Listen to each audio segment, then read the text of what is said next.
ఈరోజు మనం అత్యంత హృదయ విదారకమైనటువంటి సంఘటనలు కేరళ రాష్ట్రంలో చూస్తా ఉన్నాం.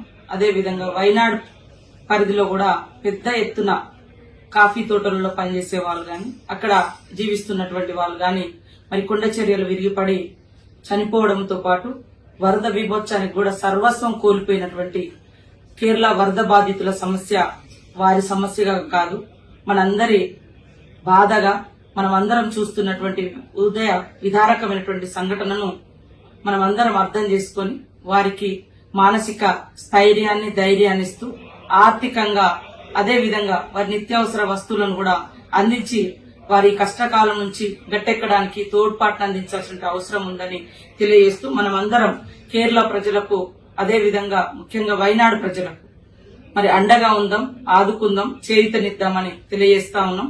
కేరళ రాష్ట్రం అన్నా వైనాడు ప్రాంతం అన్నా కాంగ్రెస్ పార్టీకి అదేవిధంగా రాహుల్ గాంధీకి ముఖ్యంగా నాకు కూడా ఆ ప్రాంతంతో ఆ రాష్ట్ర ప్రజలతో కొంత అనుబంధం ఉంది.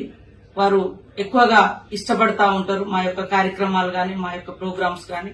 వారందరూ క్షేమంగా ఉండాలని మనస్ఫూర్తిగా కోరుకుంటూ మేము మాకు తోచిన పద్ధతిలో చేయూతనిస్తాం. మీరందరూ కూడా చేయి కలిపి కేరళ ప్రజల్ని వరద బాధిత ప్రజల్ని ఆదుకోవడానికి ముందుకు రావాల్సిందిగా కోరుతా ఉన్నాం, విజ్ఞప్తి చేస్తాం.